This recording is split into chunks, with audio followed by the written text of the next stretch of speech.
இயேசு கிறிஸ்துவில் சகோதர சகோதரிகளே, பியாட்டிடியூட்ஸ் அதாவது மலைப்பொழிவு என்று நாம் சொல்கிறோம். இது மலைப்பொழிவு அல்ல, இது ஒரு சமவெளி பொழிவு என்பதை நாம் இதே நாளில் சென்ற வருடத்தில் கொடுத்த பதிவில் நாம் விளக்கியிருந்தோம். ஏனென்றால் அவர் சமவெளியில் நிறைய மக்கள் கூடியிருக்கும் பொழுது இயேசு கிறிஸ்து அங்கே போதிக்க தொடங்கினார். மக்களுக்கு அல்ல. ஆகவே பொதுமக்களுக்கு இந்த மலைப்பொழிவு என்று சொல்லப்படுகிற இந்த பியாட்டிடியூட், இந்த சொற்பொழிவு நிகழ்த்தப்படவில்லை. இன்று நாம் படிக்கிற வாசகம் மத்தேயு 5 மலைப்பொழிவு. இதில் நம்ம பார்க்க முடிகிறது, சீடர்கள் அவரை தேடி வரும்பொழுது சீடர்களை நோக்கி என்ற வார்த்தைகளை படிக்கிறோம். அப்போ இது யாருக்கு கொடுக்கப்பட்டது? எல்லா மக்களுக்கும் இந்த மலைப்பொழிவு என்று சொல்லப்படுகிற இந்த போதனை பொருந்துமா? பொருந்தாது. ஏனென்றால் இங்கு சொல்லப்படுவதெல்லாம் ஒரு மனித சாதாரண ஒரு வாழ்க்கைக்கு கொஞ்சம் முரணாக இருப்பது போன்று தோன்றுகிறது. ஏனென்றால் நாம் இங்கே பல தொழில்களை செய்து நாம் சம்பாத்தியங்களை உருவாக்கி பல பேரோடு போட்டியிட்டு நம் வாழ்க்கையை நடத்தி கொண்டிருக்கிறோம். அப்படித்தானே? போட்டி இல்லாத வாழ்க்கை இங்கே இல்லை. அப்போ ஒருவரை மேற்கொண்டு என்ற வார்த்தையோடு நம்ம சொல்ல முடியும். இல்லாவிட்டால் நம்மிடம் இருக்கிற திறமை மற்றவர்களை விட மேலானது என்று நாம் எண்பிப்பதற்காக நாம் பல காரியங்களை செய்ய வேண்டியிருக்கிறது. அதில் சில நேரங்களில் கொஞ்சம் திருட்டுத்தனங்களும் உண்டு. நமக்கு தெரியும், கொஞ்சம் டாக்டிக்ஸ் யூஸ் பண்றது, கன்னிங்கா செயல்படுறது, இதெல்லாம் நம்மிடம் அதிகமாக இருக்கிறது. இப்படியெல்லாம் இருக்கும் பொழுது இங்கே என்ன ஆகும்? இங்கே எளிமை என்ற ஒரு வார்த்தை அகன்று போய்விடும். இந்த உலக வாழ்க்கையில ஆண்டவர் இந்த சொற்பொழிவினுடைய முத்தாய்ப்பாக கருப்பொருளாக எளிமையை தான் சுட்டி காண்பிக்கிறார். அப்போ இந்த உலக வாழ்க்கையில் அந்த எளிமை என்பது அது பெரும்பாலான பேரிடம் நாம் அதை காண முடிவதில்லை தானே. அதுதானே உண்மை. ஏனென்றால் அது நம்மிடம் கூட அது இருக்கிறதா? என்ன எளிமையாக இருப்பது என்பது நம்மிடம் இருக்கிறதா? இல்லை. கிறிஸ்து எளிமையாக இருந்தால் நமக்கு தெரியும். ஏனென்றால் அவரால் பல காரியங்களை செய்ய முடிகிறது. அவருக்கு பல பேருக்கு ஒன்றுமில்லாத இடத்துல 5 மீனை வைத்துக்கொண்டு 50,000 பேருக்கு, 5 அப்பத்தை வைத்துக்கொண்டு 50,000 பேருக்கு, 2 மீனை வைத்துக்கொண்டு 50,000 பேருக்கு, இப்படியெல்லாம் 4,000 பேருக்கு 7 மீனை 7 அப்பத்தை வைத்துக்கொண்டு இப்படியெல்லாம் செய்ய முடிகிற கடவுள். ரைட்? அப்போ ஒரு நோயை குணப்படுத்துகிற தேவன், கடல் மேல் நடக்கிற தேவன், இப்படியெல்லாம் இருக்கிறவர் ஒரு நல்ல ஒரு பெரிய வீட்டை கட்டிட்டு ஒரு பங்களால அவர் குடித்தனம் இருந்திருக்கலாம். ஆனால் அதை செய்யவில்லை. அவருடைய கூரையை பிக்கிற அளவுக்கு தான் அவருடைய வீடு பலகீனமாக இருந்த ஒரு கப்பர்நகம் வீட்டில் அவர் குடியிருந்தார் என்று நாம காண முடிகிறது. இப்படி எளிமையாக வாழ்ந்த தேவன். எங்கே வர்றீங்க, என்ன பின்தொடர்ந்து அப்படின்னு கேட்டா, இல்லை நீங்க எங்க போறீங்க, எங்க தங்குறீங்க அப்படின்னு பின்தொடர்ந்து வந்தவங்க கேட்குறாங்க. வந்து பாருங்க அப்படின்னு சொல்றாரு. நான் உன்னை பின் சொல்ல வேண்டும் என்று ஒருவன் வருகிறான். வரிகளுக்கு நரிகளுக்கு வளைகள் உண்டு, பறவைகளுக்கு கூடுகள் உண்டு, மனுமகனுக்கோ தலை சாக்க இடம் இல்லை அப்படின்னு சொல்ற அந்த தேவனைத்தான் பார்க்கிறோம். ஆனால் எல்லாம் கூடுமானதாக இருந்தது. அவருக்கு மறைவாய் போக முடிந்திருந்தது. கல்லடித்து அவரை அடிக்க துணிந்த பொழுது மறைவாய் போக முடிந்திருந்தது. அப்படிப்பட்ட ஒரு தேவன் எளிமையை கடைபிடித்தார். எளிமையான மனதுடையவராக இருந்தார். அவரிடம் அப்ரோச் பண்ண வர்றாங்க. யோவானும் யாகப்பருடைய அந்த அம்மா வந்து, நீர் அரசுரிமையோடு வரும்பொழுது உம்முடைய வலது பக்கத்தில் ஒரு மகனும் இடது பக்கத்தில் இன்னொரு மகனுமாக இருக்க செய்யணும் அப்படின்னு சொல்றாரு. ரொம்ப கோபம் வந்திருக்க வேண்டியது அந்த விஷயத்துலலாம். அவரு அப்படியா, சரி அது என்கிட்ட இல்லை, அது கடவுள்கிட்ட இருக்கு, ஆனா பார்க்கலாம் அது உண்மையிலே நடக்கும் அப்படிங்கிற மாதிரி அவங்களுக்கு சொல்லி முடிக்கிறார். பாருங்க எவ்வளவு அழகான கோபப்படாத தேவனாக இருக்கிறார் இல்லையா? எதற்கு கோபம் வருமோ அதற்கு அவருக்கு கோபம் வந்தது. அப்பொழுது அவர் மேசையை கவிழ்த்து போட்டார், சாட்டை பண்ணி அடித்தார். இந்த காரியங்கள் எல்லாம் நம்மால் பார்க்க முடிகிறது. கோபம் வந்த பொழுது பரிசேயரை கண்டபடி திட்டினார் என்றெல்லாம் நமக்கு பார்க்க முடிகிறது. எளிமைக்கும் அதற்கும் சம்மந்தம் இல்லை. ரைட்? எளிமை என்பது அந்த பணக்கார தன்மை, அதில் மேட்டிமையோடு இருப்பது, கர்வத்தோடு இருப்பது, தலை கர்வத்தோடு, அப்படித்தான் இல்லையா? நான் எளிமையானவன் என்று காண்பிக்க இயேசு கிறிஸ்து செய்த காரியம் அப்போஸ்தலருடைய பாதங்களை கழுவியது. வேணுமா இதெல்லாம்? அவர் செஞ்சுட்டு போனார், பாதங்களை கழுவினார். இப்படியெல்லாம் நம்ம படிக்கிறப்ப எளிமைக்கு அடையாளம். சென்ற வாரத்தில் நம்ம பார்த்த அந்த 2ஆம் வாசகத்திலே பவுல் நமக்கு சொல்லி இருந்தார் இல்லையா, இயேசு கிறிஸ்துவின் அந்த முன்மாதிரிக்கேற்ப நாம் வாழ வேண்டும் என்று சொல்லியிருந்தார். பாருங்க, இன்னைக்கு மக்கள் எல்லாம் கூடி வருகிறார்கள். அப்போஸ்தலர்கள் தன்னை நெருங்கி வரவே அவர்களை பார்த்து பேச ஆரம்பித்தது தான் இந்த சொற்பொழிவு, இந்த மலைப்பொழிவு. படிக்கலாமா? இதுல என்ன இருக்குன்னு நம்ம பார்ப்போம். ஏழையரின் உள்ளத்தோர் பெயர் பெற்றோர், 5ஆம் அதிகாரம், மத்தேயு 3-12 வரைக்கும். இன்னைக்கு துயர் ஒருவோர் பெயர் பெற்றோர், ஏனெனில் அவர்கள் ஆறுதல் பெறுவர். ஏழையரின் உள்ளத்தோருக்கு விண்ணரசு, கனிவுடையோருக்கு அவர்கள் நாட்டை உரிமை சொத்தாக்கிக் கொள்வார்கள். நீதி நிலைநாட்டும் வேட்கை கொண்டோர் பெயர் பெற்றோர், ஏனெனில் அவர்கள் நிறைவு பெறுவர். இரக்கமுடையோர் பெயர் பெற்றோர், ஏனெனில் அவர்கள் இரக்கம் பெறுவர். தூய்மையான உள்ளத்தோர் பெயர் பெற்றோர், ஏனெனில் அவர்கள் கடவுளை காண்பர். அமைதி ஏற்படுத்துவோர் பெயர் பெற்றோர், ஏனெனில் அவர்கள் கடவுளின் மக்கள் என அழைக்கப்படுவர். பாருங்க, இதுல நிறைய பொய் புரட்டுக்கள் இருக்கிறது. அப்படியா? ஆமா. இது என்னது? திஸ் இஸ் நாட் பரிசுத்த வேதாகமம், இது ஒரு விவிலியம் இல்லையா? இது பொதுவாக கொடுக்கப்பட்டிருக்கிற விவிலியம். இப்பொழுது பாருங்க, இதுல எவ்வளவு பொய் புனைந்து வைக்கப்பட்டிருக்கிறது தெரியுமா? இதை நம்ம எப்படியே படிச்சுட்டு இப்படி போயிடுவோம். ஏழையரின் உள்ளத்தோர் பெயர் பெற்றோர்னா என்ன அர்த்தம்? ஏழையரின் உள்ளம்னா ஏழைகளுக்கு இருக்கிற உள்ளம். அப்படி யாருக்கு இருக்குதோ அவங்க எல்லாம் பெயர் பெற்றோர். அது எப்படி ஒரு பணக்காரனுக்கு ஏழை உள்ளம் இருக்கும்? ஏழைக்கு தானே ஏழை உள்ளம் இருக்கும். அது எப்படி ஏழை உள்ளம்? வாட் டஸ் இட் மீன் ஏழை உள்ளம்? இது என்ன ஒரு டிரான்ஸ்லேஷன் இல்ல? புரூடா. என்ன புரூடா தெரியுமா? those who are poor in spirit, அப்படிதான் இருக்கு இங்கிலீஷ்ல. those who are poor in spirits, லைஃப்ல இல்ல, லைஃப் வாழ்க்கையினுடைய இந்த செயல்களில். அப்போ இங்க என்ன சொல்லப்படுது? பணம் சம்பந்தம் இல்லாத ஒரு காரியத்தை பற்றி பேசியிருக்கிறது. ஏழை அப்படின்னாலே என்னது? பணம் சம்பந்தப்பட்டதாக இருக்கிறது. ஆனா இன் ஸ்பிரிட் அப்படின்னா இங்கிலீஷ்ல இருக்கு. poor in spirit அப்படின்னா எளிமை, ஆத்துமத்தில், உயிரிலே அங்கே ஒரு எளிமை தேவை. அதான் கிறிஸ்துவனுடைய அடையாளத்தை நம்ம பார்க்கிறோம். அவர் ஏழை அல்ல. அவர் ஏழையாக இருந்தாரா? இல்லை. அவரிடம் என்னைக்காவது பண கஷ்டம் இருந்ததா? இல்லைங்க. பணத்தை வைத்துக் கொள்வதற்கே ஒருத்தர் தனியா இருந்தார், பினான்ஸ் மினிஸ்டர் மாதிரி. 12 பேர்ல ஒருத்தர் இருந்தார், நமக்கு தெரியும். எப்பயாவது பணம் பற்றாக்குறை இருந்ததா? இல்லை. டாக்ஸ் கட்டணும், போய் தூண்டில் போட அந்த மீன்ல அதுல காசு இருக்குமாறு அதை எடுத்து போயிட்டு கட்டிட்டு வான்னு சொன்னார். பாருங்க, ஒரு பணக்காரனுக்கு கூட இந்த மாதிரி எல்லாம் செய்ய முடியாதுல்ல. பணம் வேணுமா? தூண்டில போட்டு மீன்ல ஒரு காசு இருக்குமாறு அதை எடுத்து கட்டு அப்படின்னவர் தான் இயேசு. ஏழைக்கு அதுக்கு சம்மந்தம் இல்லை. அவர் சொன்னாரு, அவர் காலில் ஒரு பெண் வந்து அந்த பரிமள தைலத்தை ஊற்றி கூந்தலால் துடைத்து இந்த காரியம்லாம் விலை உயர்ந்த பரிமள தைலம். யூதாஸ் சொன்னா, ஐயோ எத்தனை ஏழைங்களுக்கு இதை கொடுத்துருக்கலாம்பா, இப்படி வேஸ்ட் பண்றாளே. ஆண்டவர் சொன்னாரு, ஏழைகள் எப்பொழுதுமே உங்களோடு இருப்பாங்க, உலகம் முடிவு வரை ஏழைகள் எப்பொழுதுமே இருப்பார்கள். அதை பற்றி இங்க பேசவே இல்லை. இதற்கு முன்னால் இருக்கிற பைபிள் நம்ம படிச்சிருப்போம், கொஞ்சம் என்னுடைய வயசுக்காரங்களுக்கு தெரிஞ்சிருக்கோம். இதுக்கு முன்னால் இருந்து பரிசுத்த வேதாகமம் அது இன்னும் இருக்கிறது, பல இடங்களில் இருக்கிறது, ஆனால் யாரும் உபயோகிப்பதில்லை. அதிலே அழகான டிரான்ஸ்லேஷன் எளியோர், எளிய மனத்தோர் பெயர் பெற்றோர். அதுதான் நிறைய பேருக்கு அதுதான் மைண்ட்ல பதிஞ்சிருக்கும். பாருங்க, இங்க என்ன பண்ணிருக்காங்க? ஏழையரின் உள்ளத்தோர் பெயர் பெற்றோர். இட்ஸ் பியூர்லி என்ன சொல்றதுன்னு இது வேறுபட்ட அர்த்தத்தை கொடுக்கக்கூடியது. ஆனா இதுதான் நிறைய பேர் படிப்பாங்க. என்ன நினைச்சுப்பாங்க? அப்ப ஏழையா இருக்கிறது இயேசு விரும்புறாரு, பேறு பெற்றோர்னு சொல்றாரு. இன்னைக்கு அப்படிப்பட்ட ஒரு ப்ரீச்சிங்கும் நிறைய இடத்துல இருக்கிறதே பார்க்கிறோம். குறிப்பா கத்தோலிக்க சபையில அது உண்டு. ஏழையா இருக்கிறது, ஏழைகள் பேர் பெற்றோர் அப்படின்னு சொல்றது. ஏழைகள் வீட்டில தான் இயேசு கிறிஸ்து வாழ்றார் அப்படின்னு சொல்லுவாங்க. இயேசு கிறிஸ்து பணக்காரர் இருப்பா, அவர் ஏழையே கிடையாது. நான் தான் சொன்னேன், என்ன எப்பேற்பட்ட பணத்தில் அவர் இருக்கிறாரு அப்படின்ட்டு. அவர் எளிமையானவரை ஒழிந்து அவர் ஏழை கிடையாது. ஆனா இங்க நம்ம டீச்சிங்ஸ் இப்படிதான் இருக்கு. ஏழையோருடைய வீட்டுல அவங்க கிட்டதான் இயேசு கிறிஸ்து இருக்கிறார் அப்படின்ற ஒரு ராங் டீச்சிங்.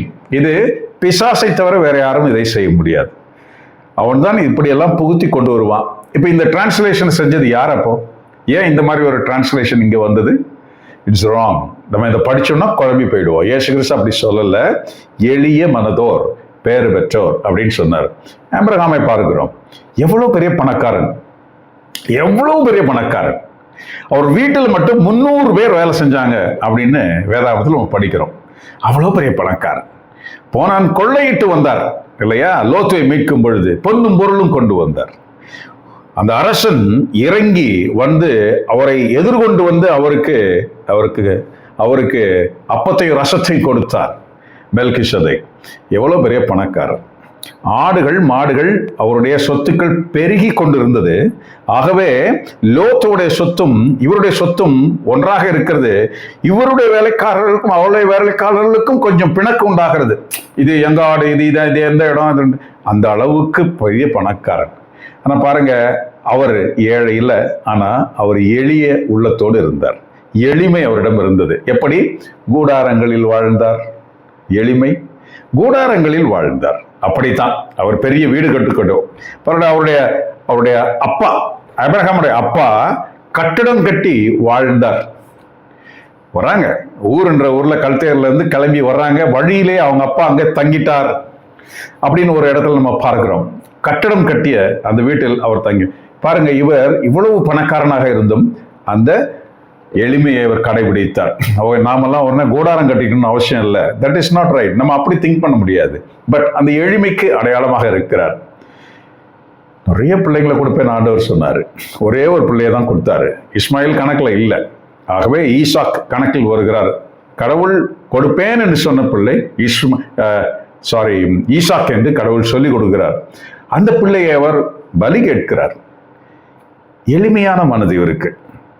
கேட்டுக்கலாம், பிள்ளை கொடுக்குறேன்னு சொன்னீங்க, வானத்தை பாருன்னு சொன்னீங்க, நட்சத்திரங்கள் எல்லாம் என்ன சொன்னீங்க, இவ்வளவு பிள்ளையை தரேன்னு சொன்னீங்க, கடல் மணலை எல்லாம் என்ன சொன்னீங்க, அவ்வளோ பிள்ளைங்கன்னீங்க, கடைசியில் பார்த்தா ஒன்னே கொடுத்துட்டு அதை வந்து பலி கொடுங்குறீங்க, என்ன இது அப்படின்ட்டு திமிராலாம் பேசல. மமதை கொள்ளவில்லை, தன் பணத்தில் மமதை கொள்ளவில்லை. இருக்கிற ஒரே வாரிசு தான். கடவுளை முதலில் அவர் சந்தித்த பொழுது, அவரோடு பேசிய பொழுது, கடவுள் அவரோடு பேசிய பொழுது இவர் கோரிக்கையாக வைத்த ஒரே காரியம் அதுதான், எனக்கு பிள்ளை இல்லை அப்படின்னு சொன்னார். இப்போ நான் உனக்கு தரேன்னு கடவுள் ரொம்ப வருஷம் கழிச்சு வந்து சொன்னதுக்கு அப்புறம், கொடுத்ததுக்கு அப்புறம், அந்த பிள்ளை வளர்ந்து பெருசானதுக்கு அப்புறம் அதை பலி கொடுன்னு சொல்லும் பொழுதும் நான் பலி கொடுக்கிறேன் என்று போனார். அப்படி எமோஷனலா அப்படி ஆகி உடனே கத்தி எடுத்து குத்தல இல்லை. கடவுள் சொன்னார், 3 நாள் பயணம் செய்து வர வேண்டிய ஒரு மலையை காண்பிக்கிறார். எருசலேம் மலை. இன்று அந்த மோரியா மலை என்று சொல்லக்கூடிய, இன்று எருசலேமிலே இருக்கிற அந்த டோம் ஆஃப் ஆர்க் இருக்கிற அந்த இடம், அந்த இடத்திற்கு அவர் 3 நாள் பயணித்து வருகிறார். 3 நாள் பயணத்தில் அவர் மனது எப்படி இருந்திருக்கும்? அந்த குழந்தை அவனையும் கூட்டிட்டு வர்றார். அவன் மேலதான் விறகு சுமத்தப்பட்டிருக்கிறது. பெரியவன் அவன். நம்ம படங்கள்ல பாக்குற மாதிரி சின்னவன் இல்லை, பெரியவன், வளர்ந்தவன், 20 வயதுக்கு மேற்பட்ட ஒரு வாலிபன். ஆகவே நம்ம பார்க்கிற அந்த வருடங்கள் கணக்கெல்லாம் அப்படிதான் வரும். அப்போ அவருடைய மனது எப்படி இருந்திருக்கும்?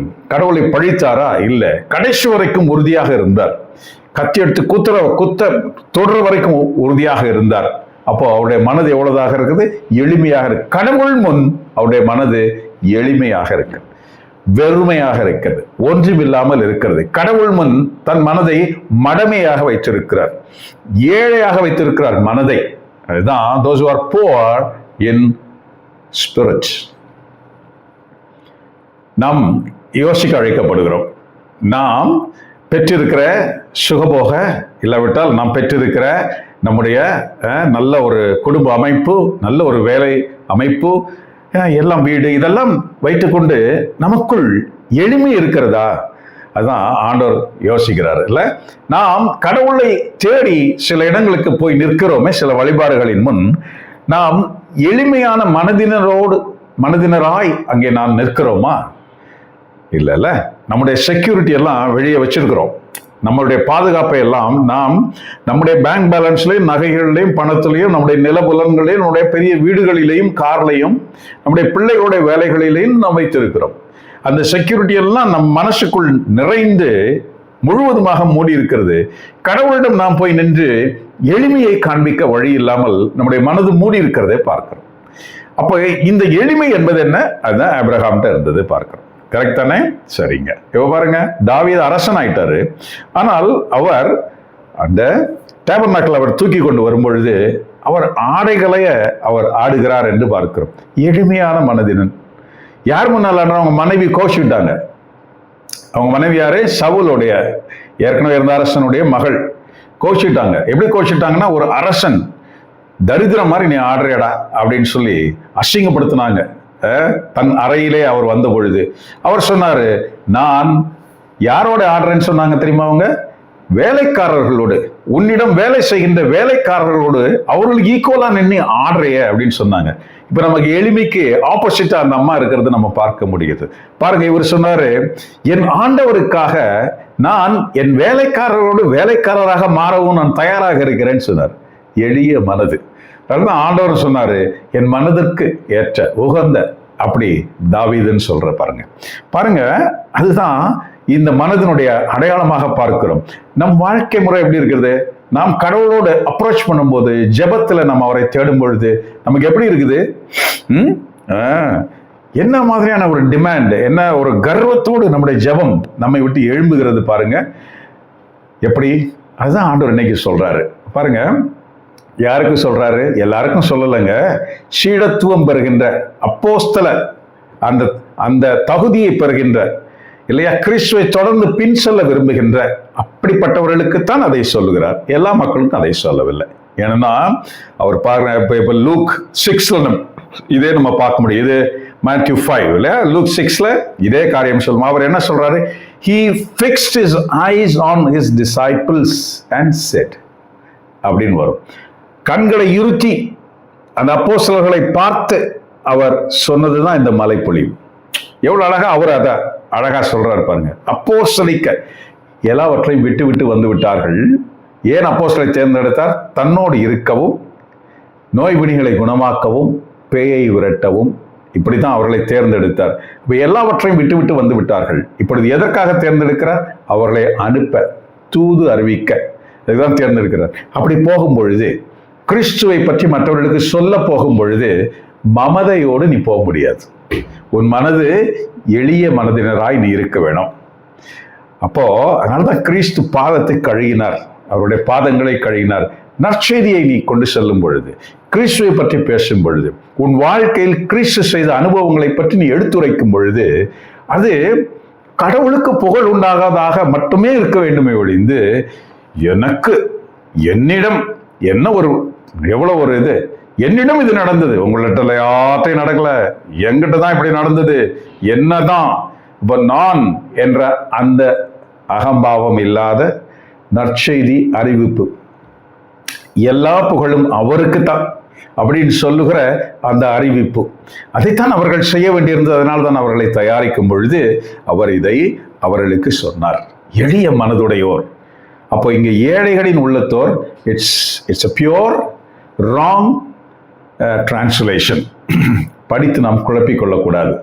ஆகவே ஏழையாக இருக்கிறது நல்லது. பணக்காரன் எங்கே ஒட்டக அதுல நுழையிறது விட ஊசியின் காதில் பாருங்க.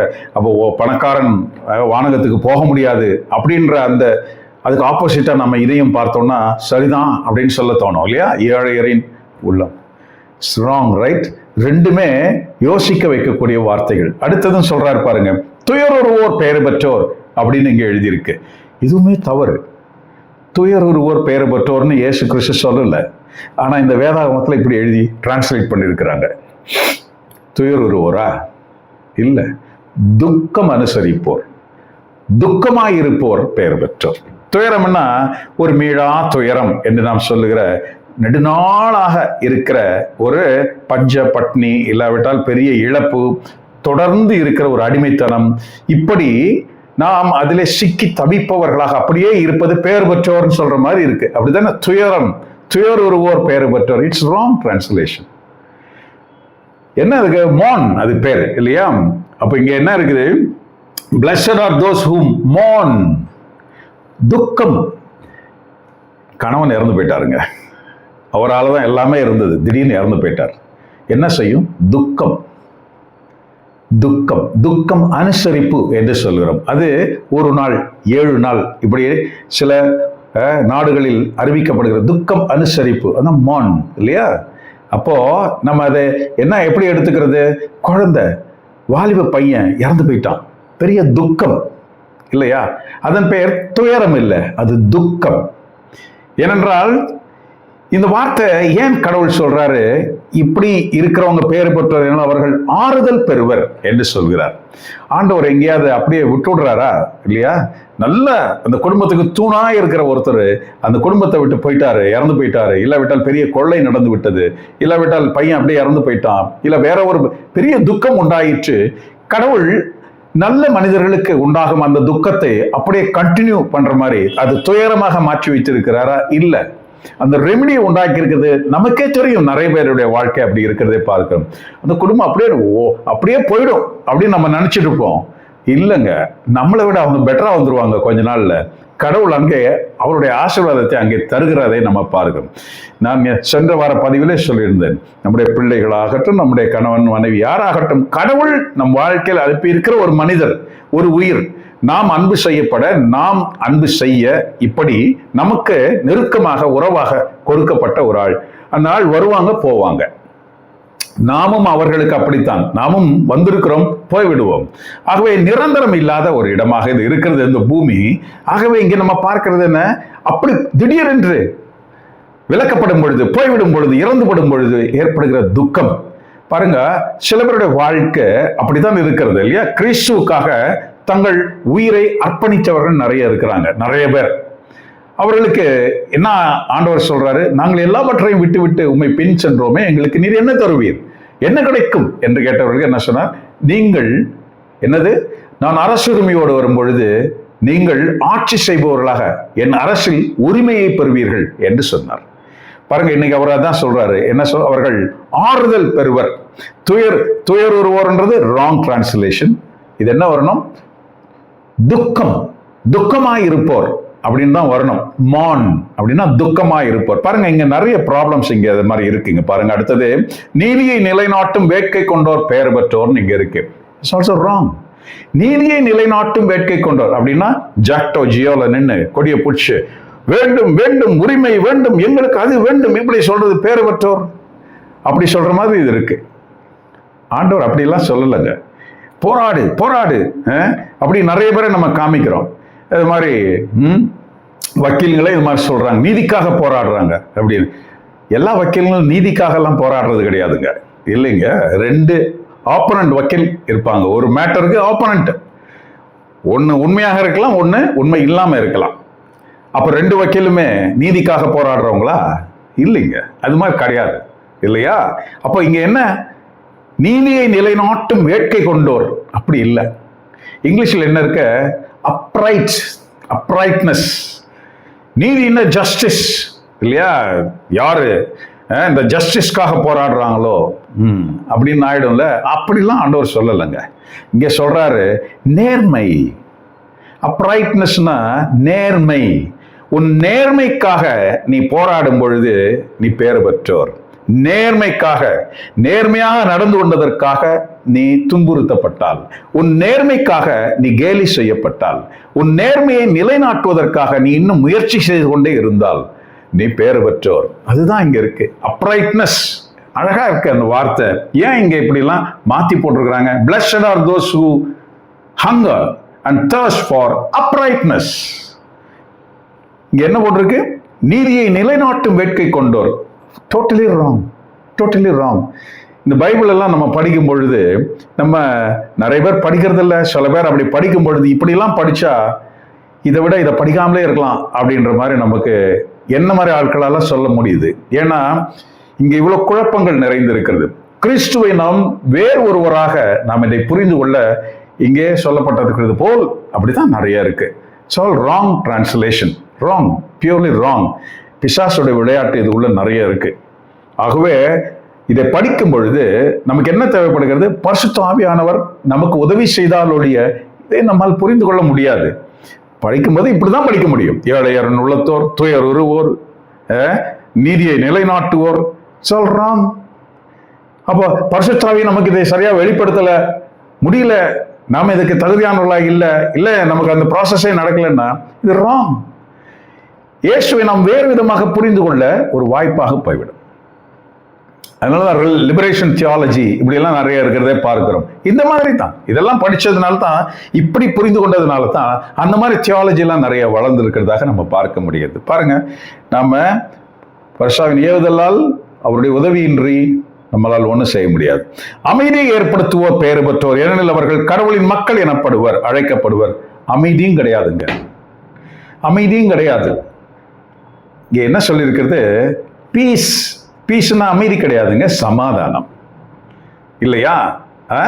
குவைட், சத்தமா இருக்கிற இடத்துல அமைதியாக்குறது.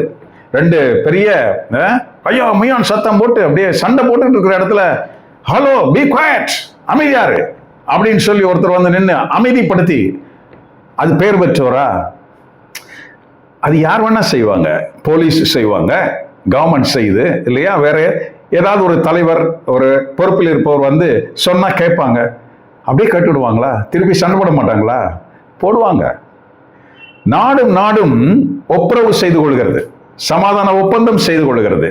பாருங்க, அது சமாதான ஒப்பந்தம், அது ஒப்பந்தத்தின் வழியாக இருக்கிறது. ஆனா இங்க அமைதியை ஏற்படுத்துவது யார்? அமைதி இல்ல, சமாதானத்தை ஏற்படுத்துவது. இயேசு தான் சொன்னார், என் சமாதானத்தை உங்களுக்கு தருகிறேன் என்று சொன்னார். அந்த சமாதானத்தான் அப்போஸ்தலிக்க வேலை செய்பவர்களாகிய கிறிஸ்தவர்கள், தூது அறிவிப்பவர்களாகிய கிறிஸ்தவர்கள், உன்னையும் என்னையும் போல் இருக்கிற கிறிஸ்தவர்கள், கிறிஸ்துவ வழியில் நடக்க வேண்டும் என்று நினைப்பவர்களால் எதை கொடுக்க முடியும்? Peace of Christ be with you என்று சொல்ல முடியும். கிறிஸ்துவின் சமாதானத்தை நான் உனக்கு தெரிவிக்கிறேன் என்று சொல்ல முடியும். நம் சமாதானம் அல்ல, கிறிஸ்துவின் சமாதானம். அது உள்ளத்தில் அமைதியை உருவாக்கும், அது ஒரு சமாதானத்தை கொடுக்கும், கொந்தளிக்காது. ஆகவே ஒரு சண்டை, ஒரு சத்தம் அப்படிலாம் இருக்கும். நம்ம இன்னைக்கு சர்ச்சில் கூட அமைதி, ஒருவருக்கொருவர் சமாதான அமைதியை சொல்லுவோம் அப்படின்னு சொல்றாங்க. என்ன ஏதாவது அறிவு இருக்குதா நமக்குன்னு தெரியல. அமைதி, பக்கத்தில் இருக்கிறவங்க அமைதி அப்படின்னா அவனை கைமகன் கத்திட்டா இருக்கிறான், அமைதி என்ன சொல்ல முடியும்? சொல்லு, இது என்ன, இது எங்கே, எதுக்காக இப்படி ஒரு குழப்பங்கள் உண்டாயிருக்கிறது தெரியாதுங்க. ஆனா பாருங்க, இதெல்லாம் தவறு. சமாதானம் செய்வோர் பெயர் பெற்றோர், அப்படிதான் இருக்கு. சமாதானம் பழைய வேதாகமத்தில் அது கரெக்டாக தான் இருந்தது, சமாதானம் செய்வோர் பெயர் பெற்றோர். அப்ப அந்த சமாதானம் உண்டாக்க வேணும். அதுக்கப்புறம் அவங்க சண்டை வராது.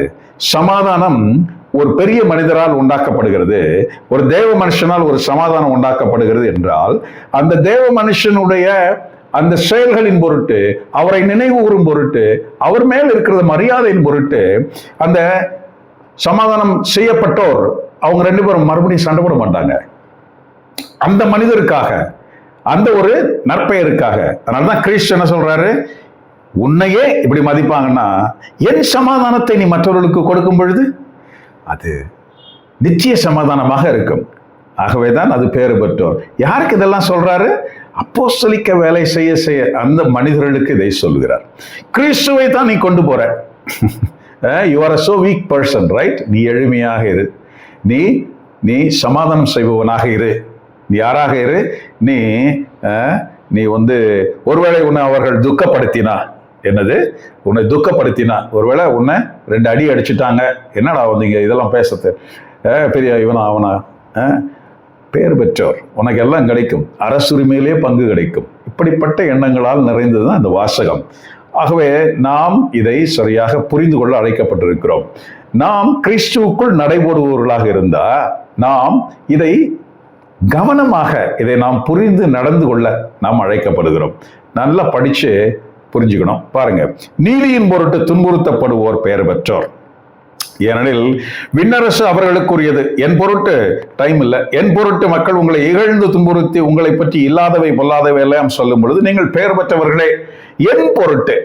ஆகவே கிறிஸ்தவர்கள் நினைச்சு கூடாது நம்மளை வந்து அப்படி சொல்றாங்க இப்படி சொல்றாங்க நாம பெயர் பெற்றோர். நீ ஸ்பீக்கரை வெளியே கட்டிக்கிட்டு நீ சத்தம் போட்டுக்கிட்டு இருந்தனா உன்னை 4 பேர் 4 விதமா சொல்லதான் செய்வா. நீ பெயர் பெற்றோரா? அப்படி 4 பேரும் திட்டும் போது வீடியோக்காக அப்படி அமைதி அப்படியே நிற்கிறது. ஐயோ கிறிஸ்தவன் இவ்வளோ அமைதியா இருக்கிறான்பா அப்படின்னா, இன்னும் அப்படிலாம் யாரும் இருக்கிறது இல்லைங்க. நீ எதுக்கு இவ்வளோ ஸ்பீக்கரை கட்டுற? ஏன் அடுத்தவங்கள துன்புறுத்துற? ஆண்டவர் இங்க என்ன சொல்றாரு? என் பொருட்டு மக்கள் உங்களை இகழ்ந்து துன்புறுத்தி, அப்படிதான் நிறைய பேர் தலையை கொடுத்தாங்க, நிறைய பேர் ஷார்ட் அடி வாங்கினாங்க இல்லையா? அவர்கள் யாரை துன்புறுத்தினார்கள்? யாரை துன்புறுத்தவில்லை இல்லையா? நற்செய்தி அறிவித்தார்கள், அதன் பொருட்டு மற்றவர்கள் அவர்களை துன்புறுத்தினார்கள். ஆகவே அங்கே நீ பேர் பெற்றோன். என்ன எழுதியிருக்குது திருவெளிப்பாட்டில்? 1000 ஆண்டு அரசாட்சி, அதாவது 2ஆம் வருகையில் இயேசு கிறிஸ்து அமர்ந்து ஆட்சி செய்ய போகிறாரு. அந்த அரசாட்சியிலே அங்கே என்ன நடக்க போகிறது என்று சொல்லுகிறார். அங்கே யார் ஆள்கிறவர்களாக இருக்கிறார்கள்? அரசிலிருந்து யாரு? இயேசு கிறிஸ்துவுக்காக தங்கள் உயிரை, இன்னுயிரை ஈந்தவர்கள். திடீர்னு வாழ்க்கை முடிஞ்சு போச்சு அவங்களுக்கு.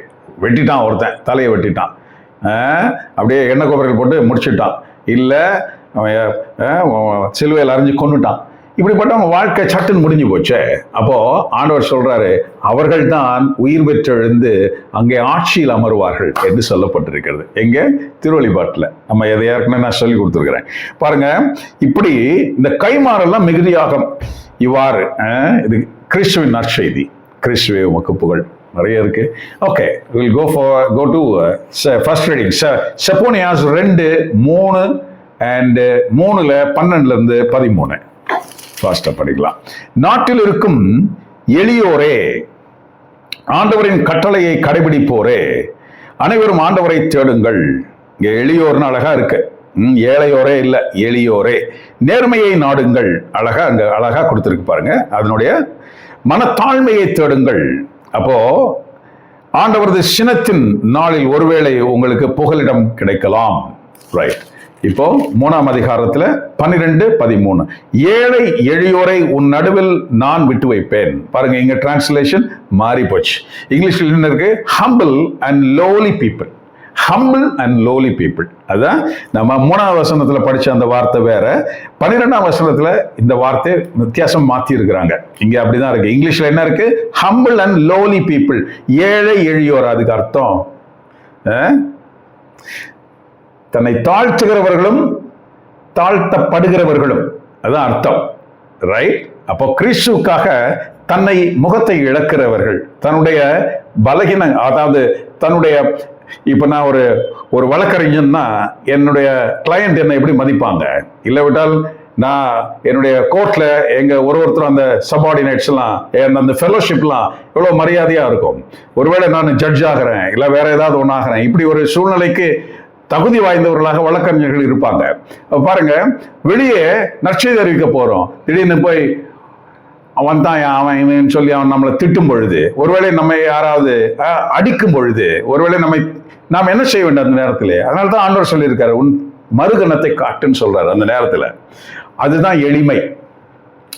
நாம் பெரிய இவன், நாம் பெரிய அவன் இல்ல, நீ கொண்டு போயிருக்கிறது கிறிஸ்துவை அங்க கொண்டு போயிருக்கிற. நீ அங்க ஒன்றும் இல்லை, நீ ஒரு உபகரணம் மட்டுமே.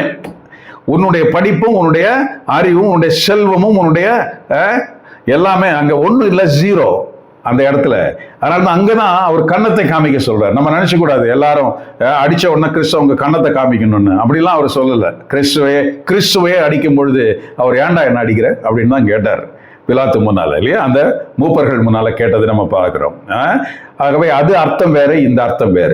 இங்கே நாம் இப்படி கிறிஸ்துவை கொண்டு செல்லும் பொழுது நாம் திட்டவோ, அடிக்கப்படவோ, நாம் துப்பப்படவோ, அவமானப்படுத்தப்படவோ நேரிட்டால் அமைதியாக இருப்பது.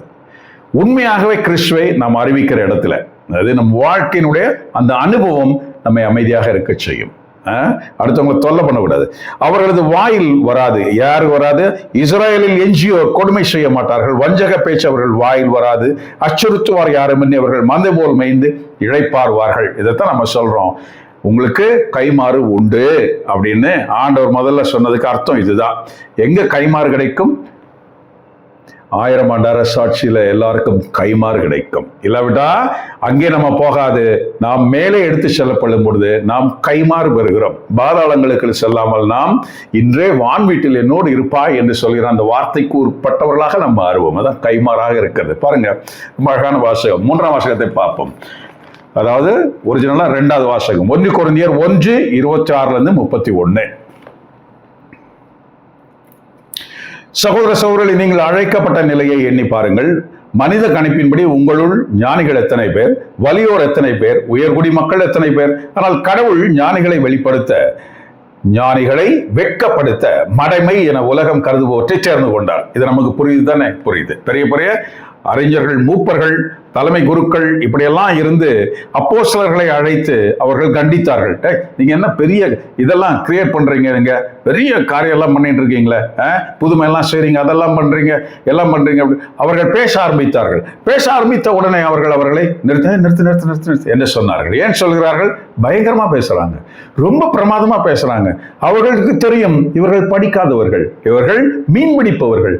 மீன்பிடிப்பவர்களுக்கு எதுக்கும் படிப்புக்கும் அந்த காலத்துல சம்பந்தம் இல்லை. ஆனால் நம்மை விட அற்புதமாக பேசுகிறார்கள். நிறுத்து என்று சொல்லுகிறார். அப்போ பாருங்க, அதைத்தான் ஆண்டவர் இங்கே அதை சொல்லுகிறார். அந்த ஞானத்தை அவர் மடமையாக்கும்படி மடமையர்களை தேர்ந்து கொண்டு அவர்கள் ஞானிகள் முன்பாக நிற்க செய்து பேச வைக்கிறார். பாருங்க, அதுதான் ஆண்டவர் சொல்றாரு. உங்களை அழைத்து செல்லப்படும் பொழுது, இழுத்து செல்லப்படும் பொழுது, நீங்கள் நீதிபதிகள் முன் நிற்கும் பொழுது நீங்கள் பேச மாட்டீங்க, உங்கள் வாயில் நான் பேசுவேன் அப்படின்னு சொல்றார். அதுதான் இங்கே. அப்ப நாம நம்ம எளிமையாக்கணும். ப்ரிப்பேர் பண்ணிட்டு எல்லாம் போக முடியாதாங்க. இதை சொல்லணும், அதை சொல்லணும். இல்ல, கிறிஸ்துவை நீ அறிவிக்கிறியா? கிறிஸ்துவை மட்டும் அறிவிக்கணும். நம்மை அறிவிக்க முடியாது. நம்முடைய திறமையை அறிவித்தா நமக்கு அது நோஸ்கட். உலகம் ஒரு பொருட்டாக கருதுபவற்றை அழித்துவிட, அது தாழ்ந்ததாக கருதுபவற்றையும் இகழ்ந்து தள்ளுபவற்றையும் கடவுள் தேர்ந்தெடுத்தார். அதுதான் அந்த எளிமை.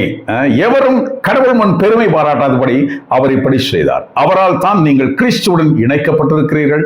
கிறிஸ்துவே கடவுளிடமிருந்து நமக்கு வரும் ஞானம். அவரே நம்மை ஏற்புடையவராக்கி தூயவராக்கி மீட்கின்றார். எனவே மறைநூலில் எழுதியுள்ளவாறு, பெருமை பாராட்ட விரும்புகிறவர் ஆண்டவரை குறித்தே பெருமை பாராட்டட்டும். பியூட்டிஃபுல்லா அழகா முடிச்சிருக்கிறாரு பவுல். அப்போ அவரும் படித்தவர், அவர் பல திறமைகள் உள்ளவர், டியூவல் சிட்டிசன்ஷிப் வச்சிருந்தவர், அவர் குதிரை மேல் போகக்கூடிய அந்த பணக்காரத்தன்மை உண்டு இல்லையா? கமாலியலிடம் படித்தவர். ஆனால் எல்லாவற்றையும் குப்பை என கருதுகிறேன் என்று சொன்னவர். கிறிஸ்து முன்னால் எல்லாவற்றையும் நான் குப்பை என கருதுகிறேன்னு சொன்னவர். அதுதான் எளிமை. நாம் எப்படி இருக்கிறோம்? நம்முடைய ஜெபம், நம்முடைய வழிபாட்டுகள் இல்லை, நாம போற கலந்துக்கிற இதுல எல்லாம் நம்முடைய தன்மை எப்படி இருக்கிறது? மாலை எனக்கு போடு, எனக்கு சால்வை போடு, அப்படியே கிறிஸ்துவெல்லாம் எங்கேயோ போடுவார் அந்த இடத்துல. நாம தான் முன்னால் அப்படியே நின்றுட்டு இருப்போம். நம்மளே தான் எல்லாரும் நம்ம கும்பிடணும், நம்ம இது பண்ணணும். அப்படியே முதல்ல இங்க வந்து உட்காருங்க, அங்க போங்க, இங்கே போங்க. வாவ், அவர் இப்பொழுது, இவர் இப்பொழுது வந்து பேசுவார். இதெல்லாம் தான் நம்மளுக்குதா? Please humble yourself. கிறிஸ்துவின் சமாதானம் நம்முடைய இருப்பதாக. ஆமென்.